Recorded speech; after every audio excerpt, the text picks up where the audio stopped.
Hello and welcome.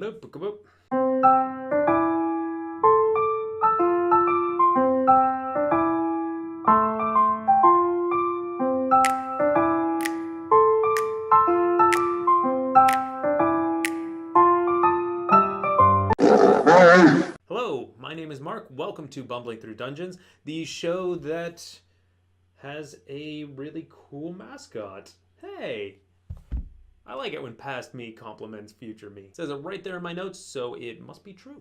Today's topic is my favorite one-shot. Last week we talked about running a one-shot, and one of the things that I said was most one-shots are going to be essentially linear, but the trick is to find ways to give the players meaningful choices within that structure so that they can use their creativity and skills in order to tackle the problem presented to them.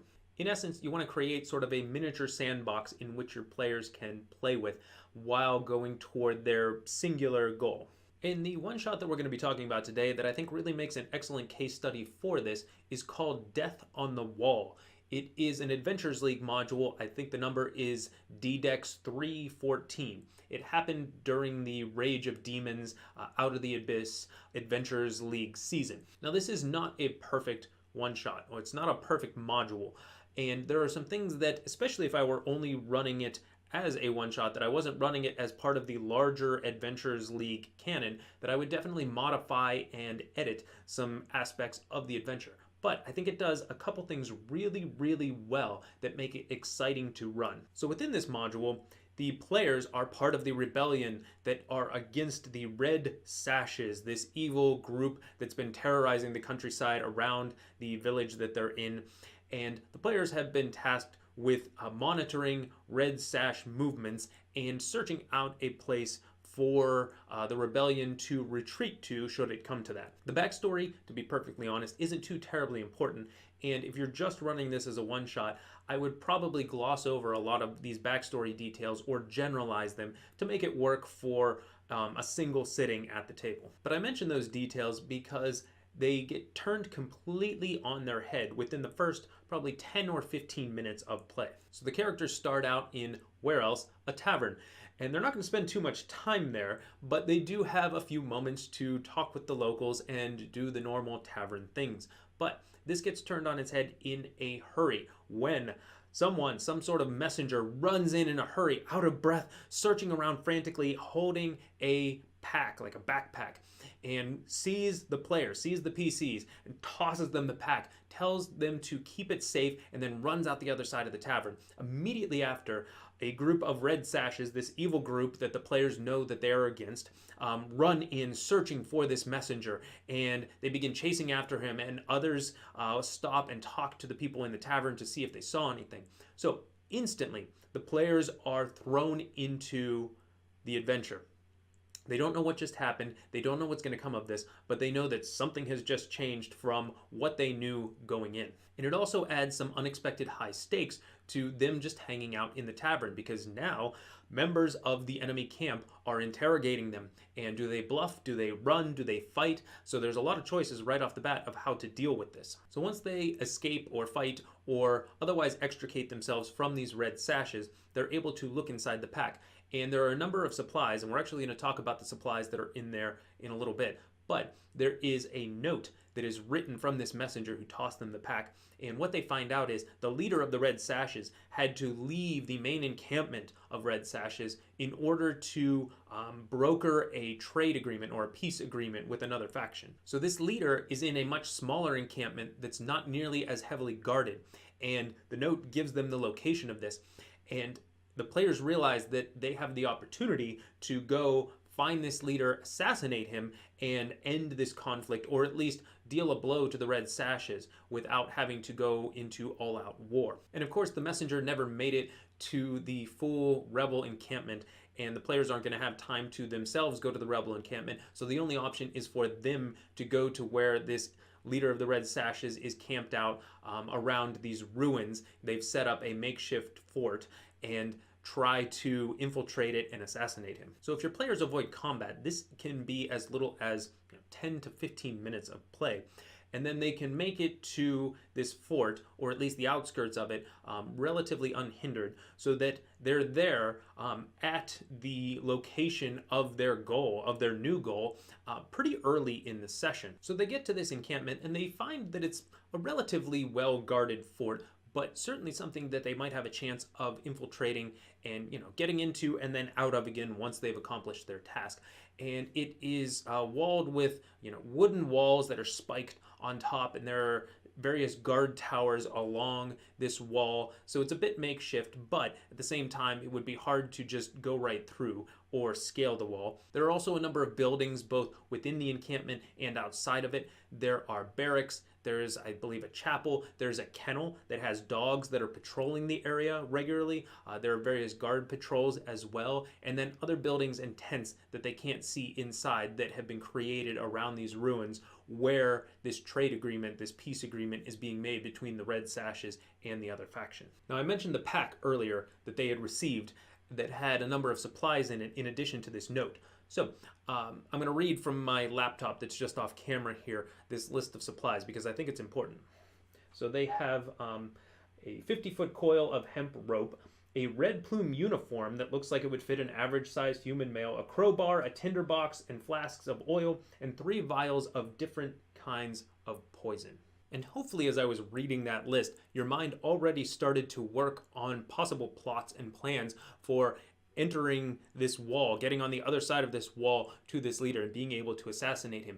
So there are about 3 or 4 different methods that those things suggest, and that doesn't even include the player's own ingenuity and skills and spells that they might have. So do you create a distraction with the tinderbox and flasks of oil?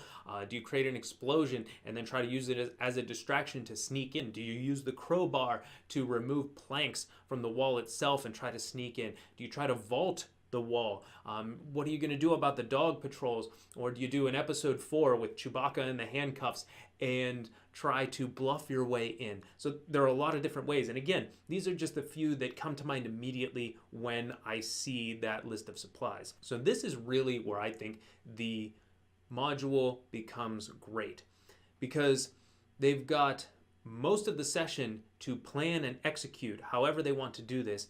And there's no one set way in which to do it. They have a lot of different supplies that suggest different routes, and depending on their skills and how they want to handle it, and what strategy they come up with, there's probably at least half a dozen different types of plan that could be attempted to get in, assassinate, and get out. Of course, this is D&D, so that's easier said than done. And once the plan starts, there are a lot of different ways that it could go wrong. Did they account for all the patrols? Did they account for all the dogs that are patrolling who might be able to sniff them out even if they can't see them? Are there crates of anything anywhere that they could use to create a distraction for the dogs? Or could they sneak themselves into the crates and then somehow get inside? So there are a lot of different ways that it could be handled, and I won't pretend to know all of them. But the point is, they have a lot of time to plan and then, really bounce ideas off one another and come up with something that is uniquely theirs. And every group that runs this is going to have the same goal. But if you ran it 10 different times, you might get 10 different plans and 10 different outcomes to those plans. And that right there, to me, makes it better than probably 2/3 of the one-shots that I've read, just because there's so many more opportunities. There's so much more choice right there in that one location than I see in a lot of other adventures. If the players are successful, then it goes into sort of an endgame summary that includes a lot of things that are very specific to Adventurers League that I would again change or truncate or cut altogether. And this includes a lot having to do with the factions. So there are a number of factions in Forgotten Realms, and they play a very prominent role within Adventurers League. But if you're not playing this as part of Adventurers League and you're only running it as a single session, it is almost certainly not needed. There might be elements from the specific goals that the factions have that you can incorporate into your players' goals, but I would ignore most of that. So there are elements that I really like about this module, and others that I don't like quite as much, and others that I think, like the faction stuff, that I think is very specific to the context in which you're running the adventure. But of course, this is only an outline of the adventure.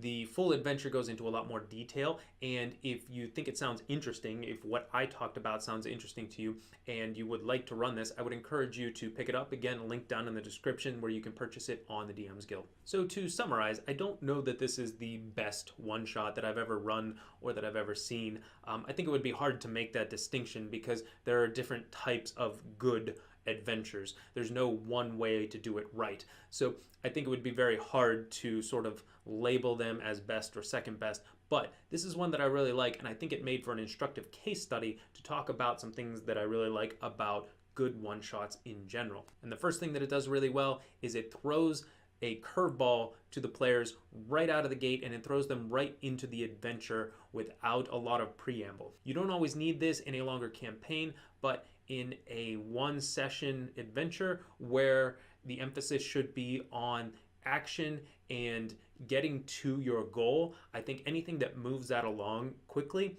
is excellent. And second, it creates interesting, meaningful, varied choices despite having a singular goal. So it gives the players meaningful choice and meaningful direction in order to find their own way through the adventure. And lastly, I touched on this a little bit earlier, but the other thing that I think it does that's really nice is that it allows time to plan. So the intro scene isn't very long, even if it goes into combat.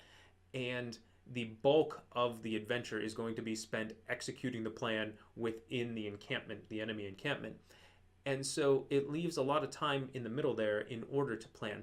I think a lot of times with these, especially when you're on a limited time frame, you might only have one night to play through an adventure, you can feel rushed. And so executing a plan becomes more important than coming up with a good plan. So I think this adventure allows for a lot of breathing room for the players to come up with something that they can really feel good about, regardless of how well it goes once they actually start the plan. So that's it. If you run Death on the Wall, let me know how it goes. I would love to hear about it. And down in the comments, let me know what your favorite one-shot is and why. We're probably going to talk about some others that I really like in the future. This was the first one I wanted to start with because it was one of the first where I really saw the potential of a single session adventure and how you could still create meaningful choices within it. But certainly it's not the only type of good adventure that you can run given a single session. But I'd love to hear about your favorites down in the comments. And until next time, take care.